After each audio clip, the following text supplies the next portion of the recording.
So I often get asked, how do you read the water? And for me, structure is key. And I think it's pretty much the same with freshwater fishing, any type of fishing. Structure. And you can see there's foul reef here right in front that we're standing on. But if I zoom out, you can see right at the back there is also a thin stripe of white water. Now that's also structure underneath there, a reef. And I've just lost a quality fish right now casting into the back of that. But then if I zoom out, and you can see this white foamy water also will produce fish. Obviously it's a bit shallow now to get a quality fish out of there because there's not enough water to hold it, but it'll produce fish. So the key for me is structure. The sad part is, unfortunately, in structure you do lose traces and you do lose fish every now and then, and it's just part of the deal. But these sort of areas will always produce a fish. And if I just scan around, you can see there's like a little bay over here, and where that white water is right in the middle of the screen, that's also reef and structure there.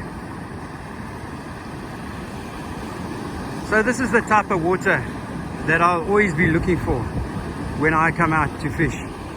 Sometimes also those white foamy banks also produce things like sandies and rays and your stumpies, that type of fish.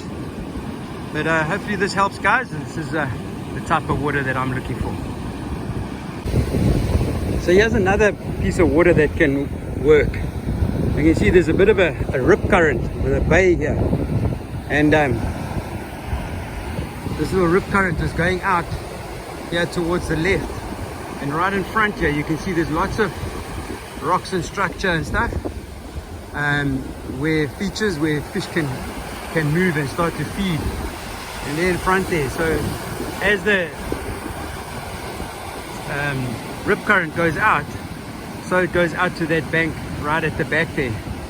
And I'm sure there'll be reef and loose scattered reefs out there, which also produces fish because they'll come and feed in between all of that scattered brick. So this is another type of water I'd be looking for.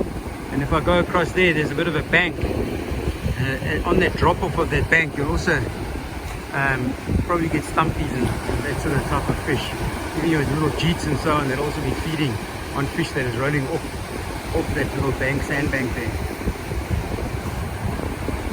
Hope this helps, folks. This is the type of water that I'm always kind of looking for, because for me, reading the water is key. If you're not fishing in the spot where there's fish, you're not going to catch anything. It doesn't matter what your quality of bait is, doesn't matter how good angler you are, but reading the water is the one. So white, warm, working, foamy water, this is the stuff I'm looking for.